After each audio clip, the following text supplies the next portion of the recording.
Halo teman-teman, pada kesempatan kali ini saya akan membahas salah satu partai di Indonesia, yaitu Partai Gerakan Indonesia Raya atau yang sering kita kenal dengan Partai Gerindra. Partai Gerindra resmi didirikan pada 6 Februari 2008. Partai ini digagas dan didirikan oleh Prabowo Subianto bersama sejumlah tokoh lainnya, termasuk diantaranya ada Profesor Dr. Insinyur Soehardi, Haji Ahmad Muzani, Fadlizon, dan Dr. Profesor Insinyur Sufmi Dasko Ahmad.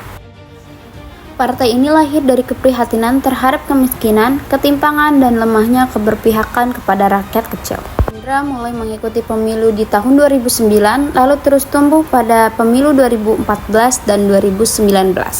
Pada pemilu 2024, partai ini meraih 86 kursi DPR dan semakin memperkuat posisinya di politik nasional. Struktur utama Gerindra dipimpin oleh Prabowo Subianto sebagai Ketua Umum, Sufmi Dasko Ahmad sebagai Ketua Harian, Sugiono sebagai Sekjen, dan Satrio Dimas Adityo sebagai Bendahara Umum. Tokoh penting lainnya adalah Hasyim Jojo Hadikusumo. Secara keseluruhan, Partai Gerindra ini berkembang menjadi salah satu partai politik besar di Indonesia. Partai di Indonesia, Partai Gerindra menjadi salah satu partai yang memiliki pengaruh yang cukup besar dalam pemerintahan dan politik nasional. Dari sisi kekuatan, Gerindra memiliki jaringan organisasi yang luas dan posisi politik yang kuat. Namun kelemahannya masih terlihat pada tantangan regenerasi kader dan ketergantungan pada figur tertentu. Hidup Jokowi!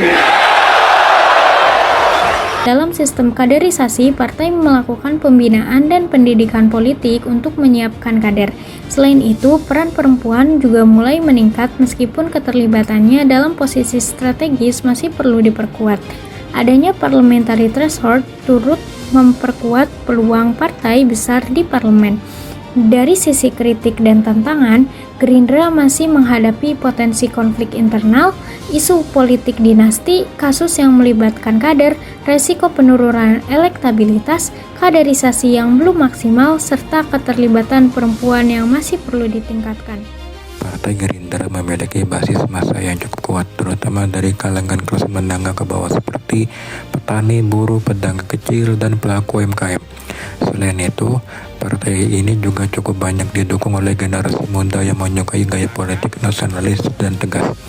Dari segi wilayah, dukungan Gerindra tersebar luas di Indonesia, terutama di Pulau Jawa, Sumatera, dan sebagian Kalimantan.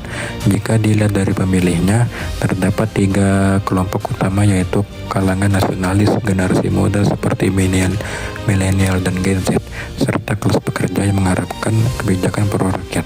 Dalam beberapa pemilu terakhir, perolehan suara Gerindra menunjukkan tren peningkatan yang mencerminkan dukungannya stabil dan terus bertumbuh. Dalam strategi kampanye, Gerindra aktif memanfaatkan media sosial seperti Instagram, TikTok, YouTube, dan Twitter untuk menjangkau pemilih muda dengan konten yang sederhana dan cepat dipahami. Secara politik, Gerindra menonjolkan nilai nasionalisme, kebangsaan, serta citra kepemimpinan yang tegas, sekaligus aktif membangun koalisi untuk memperkuat posisi dalam pemerintahan.